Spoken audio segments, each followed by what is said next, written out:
आज 10 बजे जैसे ही मैं उठा, जब तक एंटमैन क्वांटममेनिया के ट्रेलर को आए पूरा 1 घंटा हो चुका था। किसने कहा मैं लेट उठता हूँ, वो तो रात को काम रहता है इसलिए लेट सोता हूँ। चलो ट्रेलर के बारे में बात करते हैं। एंटमैन का ट्रेलर अपने टीजर की तरह ही स्टार्ट होता है, लेकिन एंड होते होते ही हमें बहुत कुछ एक्सपीरियंस करा देता है। इस ट्रेलर को देखने से लग रहा है कि मार्वल फेज 5 के लिए बहुत सीरियस है। हमें इस ट्रेलर में मोडोक का भी फर्स्ट लुक देखने को मिला है। इस ट्रेलर की मेन हाईलाइट थी किंग वर्सेस एंटमैन की फाइट, जो देखने पर गूस बम्प्स दे रही थी। इधर मैं एंटमैन के ट्रेलर के बारे में बात कर रहा हूँ, उधर पठान का भी ट्रेलर ड्रॉप आउट हो गया, तो हम अभी एंटमैन के ट्रेलर के बारे में बात करेंगे। तो ट्रेलर की स्टार्ट में हम केसी लेंग को जेल से बाहर निकलते देखते हैं और उसी सीन के बाद जेनेट और उसकी फैमिली को उस सैटेलाइट के बारे में दिखाएगी, जिसके बाद वो क्वांटम रियल में फंस जाएंगे। क्वांटम रियल में जाने के बाद हो सकता है कि केसी को किंग द कॉन्करर एंटमैन से डील करने के लिए किडनैप करवा ले। सीन शिफ्ट होता है और हम किंग को एंटमैन से डील करते हुए देख सकते हैं, जिसमें किंग एंटमैन से कहता है कि मैं तुम्हें वो दे सकता हूँ जो तुम्हें और कोई नहीं दे सकता, वो है टाइम, लेकिन तुम्हें मुझे उसके बदले एक चीज देनी होगी। किंग द कॉन्करर को टाइम ट्रेवल करने के लिए कुछ ऐसा चाहिए होगा जिसे एंटमैन को लाना होगा डील के तौर पे। आगे हम देख सकते हैं कि जेनेट एंटमैन को समझा रही है कि वह किंग द कॉन्करर पे भरोसा न करे, वो टाइम अपने कंट्रोल में रखता है और हमारी जिंदगी फिर से लिख सकता है। हो सकता है कि हमें जेनेट की बैक स्टोरी दिखाई जाए, जिसमें उसने नेथनियल रिचर्ड्स यानी किंग द कॉन्करर का साथ दिया हो। जब उसे उसके ओरिजिन के बारे में पता चला होगा कि उसके इरादे कितने भयानक है और उसने उसकी मदद के लिए मना कर दिया होगा, तो किंग द कॉन्करर ने उसे क्वांटम रियल में भटकने के लिए छोड़ दिया होगा। लेकिन एंटमैन अपनी बेटी को बचाने के लिए कुछ भी कर सकता है।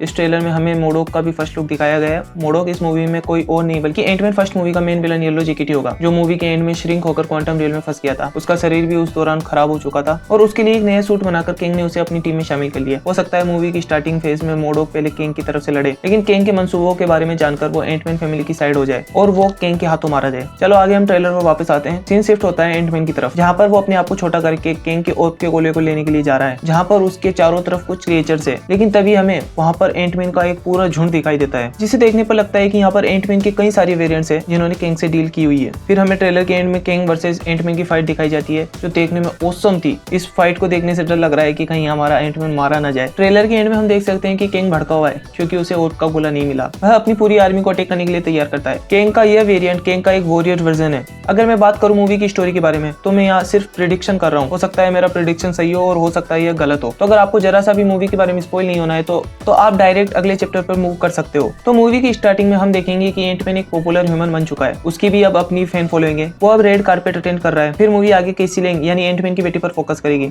जो अभी जेल में है। क्यों है ये नहीं पता, शायद हो सकता है कि उसने कोई साइट हैक की हो। एंटमैन केसी को बेल दिलाकर अपने साथ ले जाएगा और वो जेनेट और होप को एक सैटेलाइट दिखाएगी जो उसने क्वांटम रियल्म के लिए बनाई है, जैसा हमने टीजर में भी देखा था कि वो उसमें खींच लिए जाएंगे। और फिर किंग केसी लेंग को क्रोनोपोलिस के लोगों से किडनैप करवा लेगा और केसी के बदले वह एंटमैन से डील करेगा, जिसके लिए जेनेट स्कॉट लेंग को समझाएगी। लेकिन एंटमैन अपनी बेटी के लिए कुछ भी करने के लिए तैयार है, जिस वजह से एंटमैन होप और जेनेट से अलग हो जाएगा और वो किंग के लिए ओप का गोला ढूंढने चला जाएगा, जहाँ पर हमें एंटमैन के मल्टीपल वेरिएंट्स देखने को मिलेंगे। लेकिन कैसे भी करके वह ओप के गोले को हासिल कर लेगा और अपनी बेटी को बचा लेगा, लेकिन किंग को वह ओप का गोला नहीं देगा, जिससे किंग भड़क जाएगा और मूवी की फाइनल बैटल वही होगी। मूवी के एंड में किंग का यह वेरिएंट अपने ही दूसरे किसी वेरिएंट के हाथों मारा जाए, या एंटमैन भी इस मूवी में मर सकता है मे बी। और जब एंटमैन और उसकी पूरी फैमिली क्वांटम रियल्म से बाहर आएंगे, तो हो सकता है कि वो किसी और ही टाइमलाइन में बाहर आए, जिस टाइमलाइन पर कब्जा उस किंग ने किया है जिसने अभी अभी किंग के वॉरियर वर्जन को मारा है, जो किंग डायनेस्टी का मेन विलेन होगा। मैं श्योर हूं मार्वल इस मूवी के साथ खेला नहीं करेगा, क्योंकि एंटमैन क्वांटममेनिया मूवी फेज 5 की पहली मूवी है। इस मूवी का चलना एमसीयू के लिए बहुत जरूरी है, क्योंकि यह जाके डायरेक्ट एवेंजर्स किंग डायनेस्टी से कनेक्ट होगी। ट्रेलर देखने से लग रहा है कि मूवी के विजुअल्स बेहतरीन होंगे। जिस तरह से क्रोनोपोलिस सिटी को दिखाया गया है वो मजेदार है। मूवी में फुल एक्शन होगा और इमोशंस भी होंगे। ट्रेलर से पता चल रहा है कि जोनाथन मेजर्स का किंग द कॉन्करर कितना खतरनाक विलन होने वाला है। उनकी परफॉर्मेंस बेहतरीन लग रही है। वैसे ये मूवी बहुत अच्छी होने वाली है, नो डाउट, लेकिन देखना यह होगा कि कैसे ये 2 घंटे में इतना सब कुछ दिखा पाएंगे।